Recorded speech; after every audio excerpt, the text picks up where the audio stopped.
देखिए, morning shift वाले बच्चों, आपका पेपर हुआ था ना, और इंग्लिश का पेपर हुआ था। क्लास 6 की बात कर रहा हूँ, ये आंसर की देख रहे हो आप। और जो इवनिंग शिफ्ट वाले बच्चे, वो पेपर को समझ लो, उन्हें पेपर कैसे करना है। ठीक है, तो दोनों के लिए वीडियो हेल्पफुल रहेगी। तो देखो, सबसे पहले आपके एग्जाम में पैसेज आएगी। पैसेज को ध्यान से पढ़ना। अगर जैसे कई बच्चों की इंग्लिश वीक है तो उन्हें नहीं समझ आ रही, तो ये लाइन पढ़ो, और ये देखो ये लाइन इसके अंदर कहाँ लिखी है। ठीक है, और जिन बच्चों को आंसर देखने हैं, पहले आंसर मैं उनको दिखा रहा हूँ। ये देखो, ये आंसर जो मॉर्निंग शिफ्ट वाले हैं ना, वो आंसर देख लो पहले। ये सारे आंसर है। ठीक है, क्योंकि उनका टाइम वेस्ट नहीं होना चाहिए, उनका वो अगला पेपर है। मैंने एसएसटी की सैम्पल पेपर की वीडियो डाली है, वो देख लेना। ठीक है, चलो, तो ये पहले आंसर मैच कर लो अपने, ये देखो। ठीक है, अब उसके बाद में फिर समझाने का काम कर दूंगा।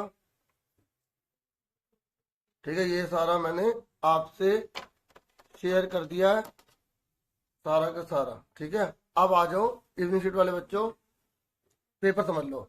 देखो, सबसे पहले आपको ये याद रखना है कि ना, पैसेज आएगी, इसको अच्छे से पढ़ना है। अगर नहीं पढ़ पा रहे तो ये लिखो, इन्हें बोले Mister Fogg lays a bet with his friend to. तो ये लिखा है ना। अभी लाइन ढूंढो कहाँ लिखी है। देखो, ढूंढो मिस्टर फोग कहाँ लिखा है। ये लिखा, Fogg lays a bet with some of his friend to go around the world in 80 days. हमारे शर्त लगा रहे हैं, शर्त कि पूरे संसार का चक्कर 80 दिन में लगाएंगे। तो ये लाइन मिल रही है ना। अब देखो इसमें कहाँ लिखी है, ये लिखी, और देखो आंसर भी ये रहा। तो ऐसे करेंगे। और एग्जाम में कैसे लिखेंगे, एग्जाम में क्वेश्चन नंबर 1 लिख के, देखो ये लाइन में छोड़ना। ठीक है, क्वेश्चन नंबर 1 का पहला पहला लिख के, तो पहले का क्या आंसर है, बी। तो बी इतना लिख दो। अगर पूरा लिखना है तो और अच्छी बात है, to go around the world in 80 days. ये पहला ऐसे करना है, फिर उसके बाद दूसरे की बारी आएगी। ठीक है, चलो दूसरा देखो। मैं पूरा पूरा जो है ना पैसे नहीं समझा रहा, मतलब आपको आइडिया दे रहा हूँ कैसे आप अच्छा करेंगे। The train was going from dash to dash. ये लाइन ढूंढो कहाँ लिखी है। The train was going from, ढूंढो कहाँ लिखा है। देखो ये ही was on train from California to New York. देखो ट्रेन वॉज फ्रॉम, ये लिखा ना। अब आप बोलो तो गोइंग तो नजर नहीं आ रहा, थोड़ा बहुत हमें खुद देखना पड़ता है जो उसके जैसा हो। कहाँ जा रही है, देखो यहाँ लिखा है ना, टू फ्रॉम, ये तो लिखा है कैलिफोर्निया से न्यूयॉर्क जा रही है। ठीक है, तो आपको समझ में आ गया, फिर आप आंसर क्या लिख दोगे, ऐसे लिख दोगे। ठीक है, ये रहा आंसर। ठीक है, तो ये ऐसे दूसरा नंबर डाल के, कौन सा आंसर है, ए। ये देखो, इसका आंसर है ए, तो ये लिख दोगे यहाँ पे पूरा। ठीक है, समझ में आ गया कैसे करना है। अब पेपर तो करना आ गया ना, आपको कैसे करोगे। California New York.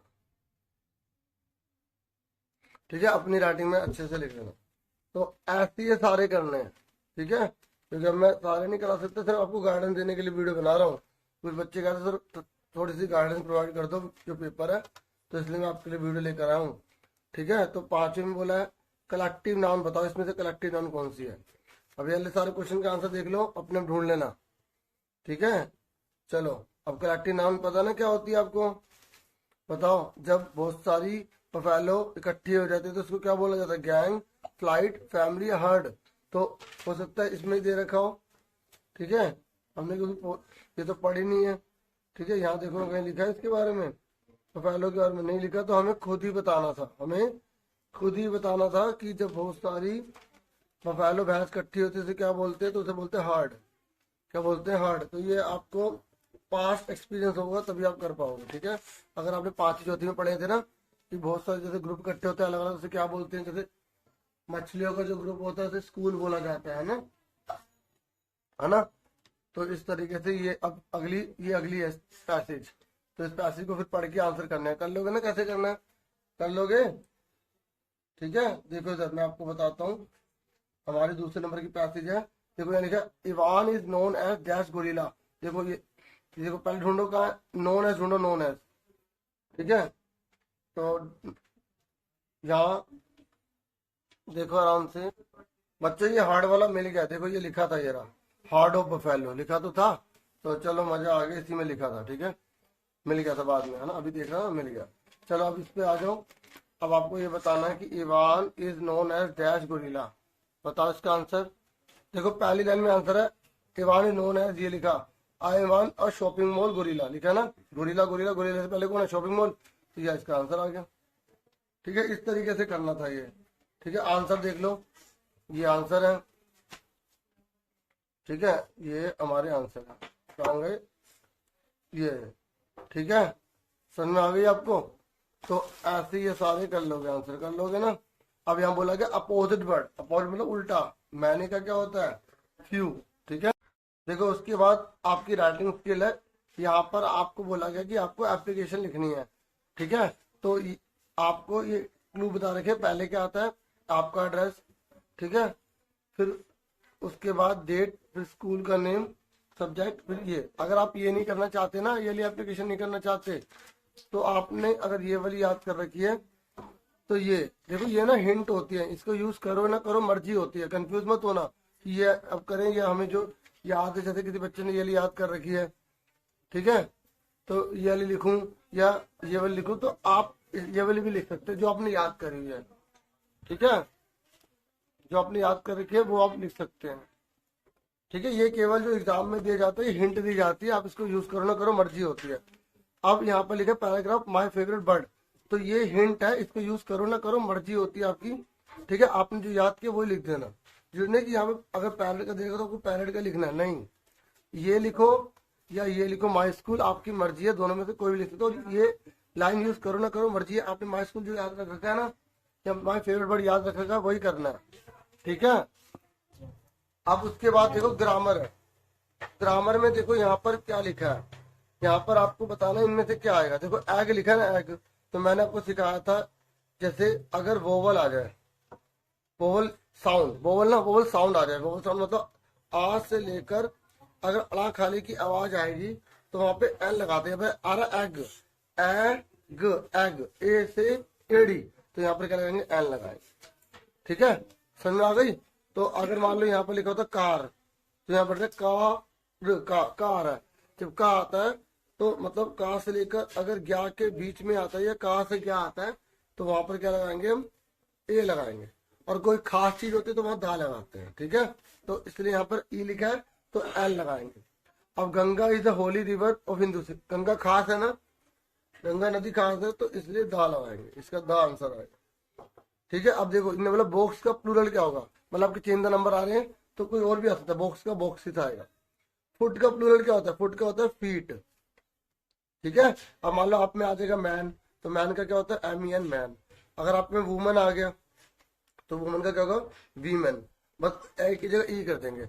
आप में ऑक्स आ सकता है, ऑक्स से क्या होगा, ऑक्सीन हो जाएगा। अब यहाँ पे यस्टरडे लिखा गया, जब यस्टरडे लिखा था तो वर्ब की सेकंड फॉर्म लगाते हैं। ठीक है, तो वेंट आएगा। ठीक है, मैंने रूल लिखवाए थे आपको पता होंगे। चलो अब देखो यहाँ पर इसने बोला अपोजिट वर्ड बताओ, तो लव का अपोजिट क्या होता है, और आपको पूरी लाइन भी लिखनी है। इन्हें बोला रीराइट द सेंटेंस, अगर आप खाली हेट लिख के आ जाओगे तो नंबर कट सकते हैं आपके। मेरी बात सुन रहे हो, आपको पूरा लिखना है। ठीक है, क्या लिखना है, पूरा ऐसे लिखोगे, जैसे यहाँ लिखा ना, आई लव ईटिंग वेजिटेबल, मुझे सब्जियां खाना पसंद है, तो आई हेट कर देंगे, हेट लाइन डाल देंगे नीचे, ईटिंग वेजिटेबल। ठीक है, ऐसे सारे करने में सिर्फ हिंट दे रहा हूँ कि एग्जाम में आप कैसे करोगे। ठीक है, चलो उसके बाद देखो सारे के सारे हैं। ओल्ड का क्या होगा, न्यू। अब यहाँ देख लो, ये आंसर लिखे, ओल्ड का मतलब लाइन के हिसाब से यंग आएगा, बूढ़े का जवान। ठीक है, अगर वहां पे ऐसी चीज होती पुरानी चीज का नहीं चाहिए तो वहां न्यू लिखते, तो हमें देखना पड़ेगा कि हम अपोजिट वर्ड कौन सा लिखना है, पढ़ के लाइन पढ़ के करना है, जल्दीबाजी मत करना, कहीं होशियार बच्चे जल्दीबाजी कर देते हैं। अब देखो चिल्ड्रन, आर के साथ क्या लगता है, आईएनजी लगता है, तो प्लेइंग आएगा। ठीक है, और यहाँ पे जब सिमिलर आता है तो एस लग जाता है, ओपन सा आएगा यहाँ पर। ठीक है, यस्टरडे आ गया तो वर्ब, तो पास्ट टेंस हो गया तो वास लगेगा, एक जना है, जब एक जना होता है तो वास लगाते हैं, अगर बहुत सारे जने होते तो वन लगाते हैं, और अंकल एक जने तो हैव लगाएंगे। ठीक है, अगर अंकल बहुत सारे तो हैव लगाते हैं। ठीक है, ये आप आंसर मैच कर लो। उसके बाद आपकी प्रपोजिशन आ रही है, टाइम के आगे क्या लगाते हैं, एट लगाते हैं। ठीक है, जब कोई चीज किसी चीज के ऊपर पड़ी होती है, टच करते तो ऑन लगाते हैं। ठीक है, जब कोई चीज किसी चीज के अंदर जा रही होती है तो इनटू लगाते हैं। ठीक है, क्या लगाते हैं? इनटू। और जब कोई चीज किसी के साथ चल रही होती है तो वहां विद लगाते हैं। ठीक है, ये तो आंसर हो गया। थोड़ा बहुत और सुन लो। जब कोई चीज चल रही होती है तो टू लगाते हैं। जब कोई चीज किससे अलग हो जाती है तो फ्रॉम लगाते हैं, से। ठीक है, समझ में आ गई। और अगर कोई चीज किसी चीज के अंदर पड़ी होती है तो इन लगाते हैं, अंदर पड़ी हुई है। जब कोई चीज किसी के ऊपर से चली जाती है, जैसे हम पुल के ऊपर से जा रहे हैं तो वहां ओवर लगाते हैं। ठीक है, जब कोई चीज हमारे सिर के ऊपर पड़ी होती है लेकिन हमें टच नहीं कर रही होती, हमें तो एबव बोलते हैं। जब कोई चीज किसी चीज के नीचे होती है, जैसे पेड़ के नीचे हम बैठे हैं तो अंडर हो जाए। ठीक है, समझ में आ गई। तो अंडर लगाते हैं। तो ये आपको छोटी छोटी चीजें पता होनी चाहिए। ठीक है, उसके बाद तो देखो बुक के हैं। अगर आपने बुक के पार्ट अच्छे से पढ़े हैं तो इसके आंसर पैसिव में ढूंढ के बता दोगे। फिर आपको स्टेंजा आएगी, स्टेंजा में हर जो आपकी पोएम है उसके पोएम और पोएट का नाम याद कर लो, क्योंकि आपसे पूछ रहा है। देखो ये बुक के क्वेश्चन के आंसर है। और देखो ये कौन सी पोएम है, देखो क्वेश्चन में देखा ब्यूटी, ब्यूटी पोएम का नाम है, ब्यूटी आ जाएगा। ठीक है, समझ में आई। आप पोएट का नाम भी पढ़ लेना। ठीक है, तो ये आंसर इसके यहाँ देख लो, ये रहे। उसके बाद फिर आपके लॉन्ग क्वेश्चन आएंगे 30 से 40 वर्ड में। आपने जो कहानी के बारे में पढ़ा है ना हर चैप्टर की, तो वही लिख देना, लेकिन छोड़ के मत आना कुछ भी। अगर आपको याद नहीं आ रहा है तो उसका जो जो क्वेश्चन याद है वो लिख देना। बाकी इसके आंसर देख लो, क्योंकि कई बार ये सेम आ जाते हैं। तो ये सारे एक बार ये वाले याद कर लो, आंसर ये लिखे सारे। ठीक है, पढ़ लो। तो ये वीडियो में इतना ही था। मुझे पूरी उम्मीद है वीडियो आपके लिए काफी हेल्पफुल रही होगी। ठीक है, वीडियो को लाइक और चैनल को सब्सक्राइब करना बिल्कुल मत भूलिएगा। ठीक है, ओके, कर दोगे ना सब? सब लाइक कर दोगे ना? अब आप कमेंट भी नहीं कर सकते क्योंकि आप छोटी क्लास के बच्चे हो ना, तो उसमें कमेंट अवेलेबल नहीं होता। आप किसी और कमेंट से बोल देना।